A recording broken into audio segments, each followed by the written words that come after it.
Chaos reportedly unfolded in Montecito, California early this morning, right around 8:47 a.m., when longtime staff members at the Sussex's Riven Rock estate were informed that their contracts would not be renewed past February.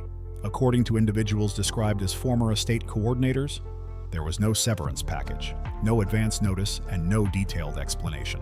Staff allegedly received a brief internal message referencing changes in household operations, but nothing more specific. Neighbors have since described a tense atmosphere in the area. Over the past week, unfamiliar black SUVs were reportedly seen entering and exiting the property at unusual hours. While no official statement has clarified the purpose of those visits, the sudden activity has fueled speculation that this may involve more than routine staffing adjustments. Some insiders claim the move reflects a broader restructuring effort, possibly tied to financial pressures surrounding the estate. The Montecito residence, once portrayed as a symbol of independence and reinvention, is now at the center of mounting questions. Reports circulating in royal commentary circles suggest that a recent financial reassessment may have triggered serious discussions behind closed doors. One widely discussed claim centers on an alleged private conversation between Prince William and Prince Harry, described by sources as tense and highly focused on financial realities. According to these reports, Prince Harry allegedly sought temporary financial flexibility related to the $14.65 million Riven Rock property, which carries significant mortgage obligations alongside ongoing expenses. Those expenses reportedly include property taxes estimated at around $245,000 annually, security costs exceeding $300,000 per year, utilities and grounds maintenance reaching six figures, and previously high insurance premiums. While none of these figures have been officially confirmed by the Sussex household, financial analysts note that high-value estates in wildfire-prone regions can carry substantial overhead. One key development widely discussed online involves an alleged homeowner's insurance reassessment due to updated wildfire risk classifications.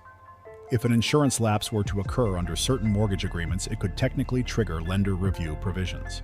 However, there has been no public confirmation of foreclosure proceedings, default notices, or formal financial action against the property. At this stage, much of the conversation remains rooted in anonymous sourcing and commentary rather than verified filings. Reports also suggest that Prince William, who oversees the Duchy of Cornwall as part of his official role, declined any suggestion of personal financial assistance.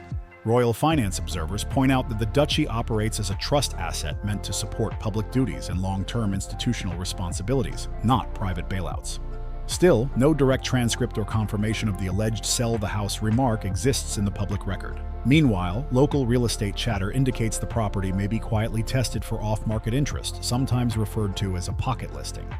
Industry insiders note that high-end estates often explore discreet buyer inquiries before any formal listing appears publicly. If true, that would signal strategic repositioning rather than collapse.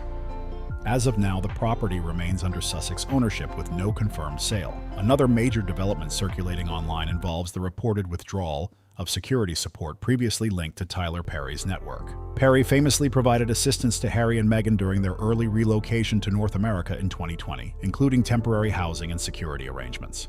Recent commentary claims that any remaining Perry-affiliated security coverage has now ended, replaced by local contractors. No public statement from Perry or his representatives has addressed those reports. It is widely acknowledged that Tyler Perry played a pivotal role during the Sussex's early transition period, offering logistical support at a critical time. Whether that support extended into long-term financial backing remains unverified. Some commentators suggest that the relationship naturally evolved as the Sussexes established their own independent arrangements. Others frame it as a sign that earlier alliances have shifted.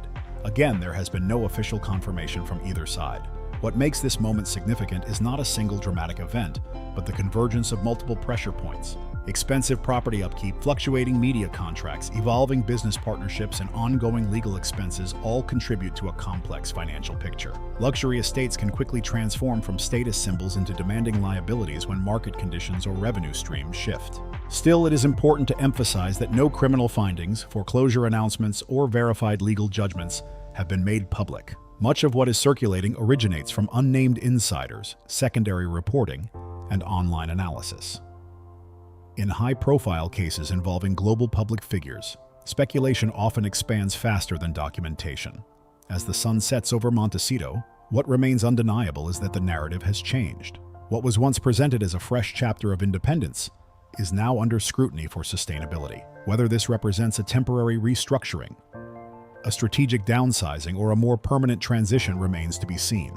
For now, there are no moving trucks confirmed, no official sale announced, and no public acknowledgement from the Sussex household. But the conversation around Riven Rock has shifted from aspiration to audit.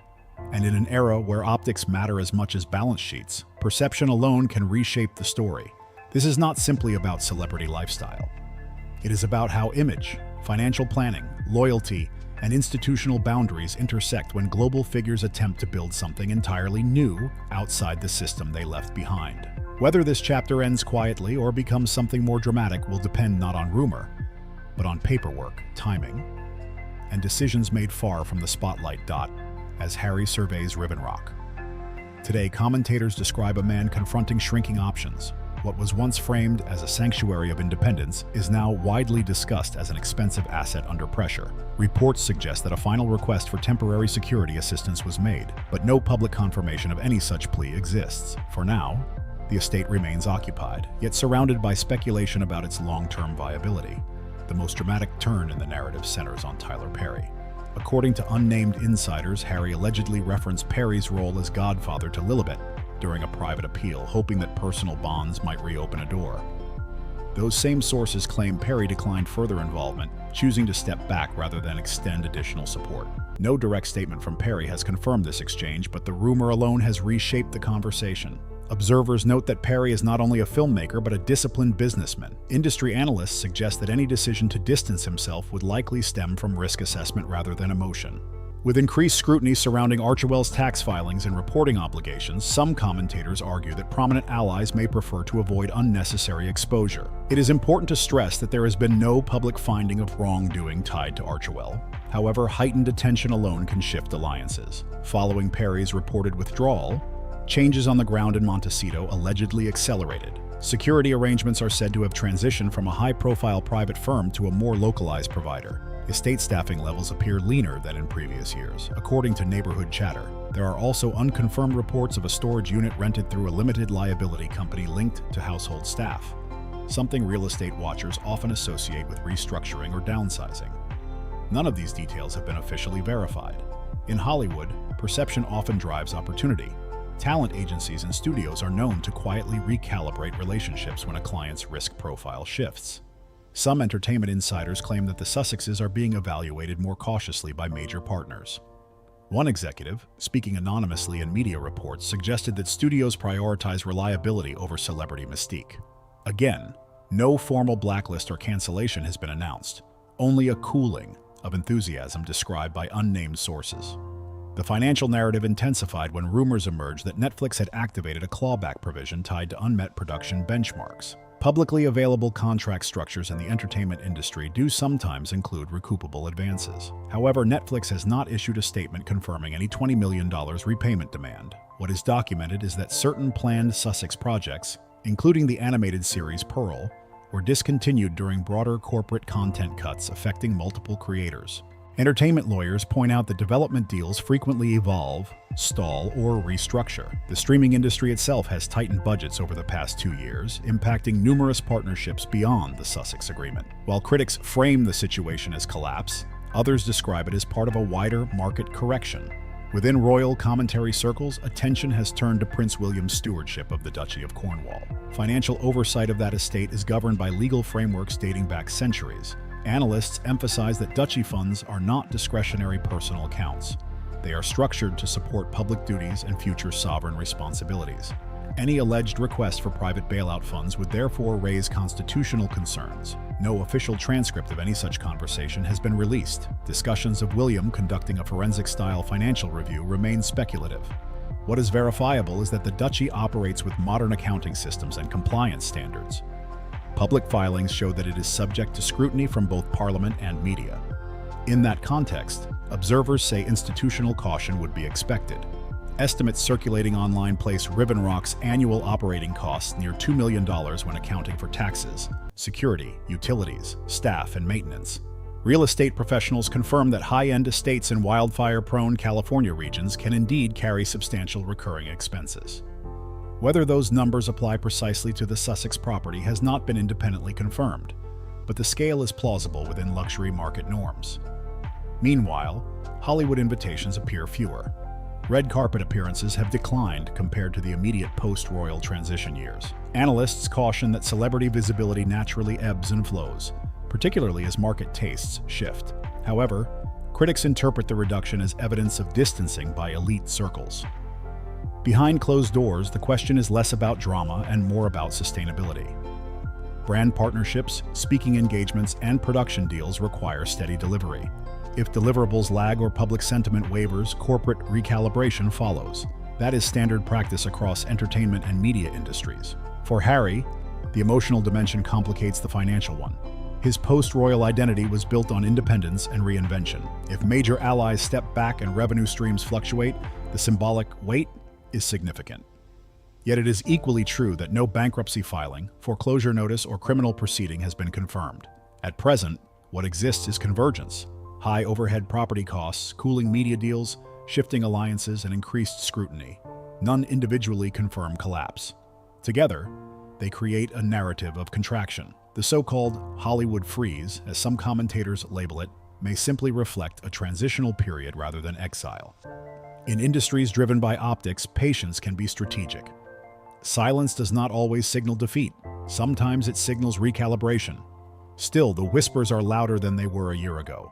Invitations fewer, headlines sharper. The Sussex chapter that once promised unstoppable momentum now faces measurable headwinds. Instead, the ripple effects are being discussed openly in places like San Vicente bungalows, where executives and deal makers measure value in returns, not headlines. What was once fascination has reportedly turned into caution. The shift did not happen overnight, but insiders describe a gradual cooling that hardened into distance. In early 2021, Harry and Meghan were positioned as Hollywood's most compelling crossover figures. The Oprah interview dominated ratings. Streaming platforms competed for proximity. Political and philanthropic leaders appeared publicly supportive. For a moment, the narrative felt unstoppable. But in entertainment, sentiment is secondary to performance metrics. Spotify ended its podcast partnership earlier than expected. Netflix restructured multiple development slates across the board, including Sussex-linked projects. Archewell has faced administrative scrutiny regarding filing timelines, though no formal charges or confirmed violations have been announced. Projects such as the animated series Pearl were canceled during a broader wave of corporate content cuts affecting numerous creators, not just the Sussex team. Industry language can be brutal. Anonymous executives describe low-yield partnerships when deliverables do not meet expectations. That phrasing may sound harsh, but it reflects the cold calculus of studios protecting shareholder interests. Hollywood rarely stages dramatic public breakups. It simply reallocates attention elsewhere. Calls reportedly go unanswered more often. Meetings are postponed. Agencies quietly reprioritize rosters. Meghan remains signed with WME, but entertainment insiders suggest 8 active pitching may have slowed. That does not equate to exile. It signals triage in an industry currently reducing risk exposure across the board. Brand perception also evolves quickly. In 2020, the Sussex name represented global intrigue and narrative power. In 2026, the marketplace is more crowded, more data-driven, and less sentimental. Luxury houses chase youth metrics. Streaming giants chase completion rates and subscriber retention. Association with volatility, even if unproven, makes executives cautious. Social dynamics mirror business ones. Fewer public appearances, fewer visible A-list alliances. That does not confirm abandonment, but it alters optics. Designers, donors, and producers gravitate toward momentum. When momentum stalls, attention migrates. Reports of moving vans leaving the Montecito estate have fueled speculation about transition. Local permits for residential logistics are common in high-value property adjustments. Whether this signals permanent departure or strategic downsizing remains unconfirmed. No foreclosure filing or bankruptcy notice has been publicly recorded. The broader narrative now centers on sustainability. Without Frogmore Cottage in the UK, and with Montecito under scrutiny, the couple's residential future appears fluid. Temporary leases or private arrangements would not be unusual for high-profile figures recalibrating assets. However, mobility introduces additional security considerations, particularly for public personalities. The memoir question adds another layer. Publishing houses often encourage sequels to successful titles. Early rumor of a second book has circulated, though no manuscript has been formally announced. Industry observers note that follow-up works can either re-establish narrative control or intensify scrutiny, depending on tone and content. Within palace commentary circles, there is reported strategic calm. Prince William's stewardship of duchy resources emphasizes institutional separation between personal ventures and sovereign funds. Public records confirm that duchy assets are managed with fiduciary constraints. Any expectation of private underwriting would raise constitutional debate. Contingency conversations in London reportedly focus on stability rather than retaliation. Legal frameworks exist to respond to sensitive disclosures, but officials historically avoid escalating family matters publicly. The guiding principle appears to be preservation of institutional continuity. In California, neighbors have described a quieter estate. One account mentions Harry alone, on a balcony, though such sightings are anecdotal. Without official statements, much of the imagery remains interpretive rather than evidentiary. What is undeniable is this: the Sussex brand now operates under heavier scrutiny than at any point since their departure from royal duties. Financial sustainability, security logistics, and reputational recalibration dominate the discussion. They once framed their journey as liberation. Now it resembles restructuring. Not collapse, not exile, but recalculation under pressure. Freedom carries costs. Markets enforce accountability. Institutions prioritize survival. And as both Hollywood and the monarchy watch from measured distance, one reality sharpens: independence without infrastructure is vulnerability. If you found this analysis compelling, like the video, subscribe to stay updated, and share your thoughts below. The story of reinvention, risk, and consequence is still unfolding. See you in the next one.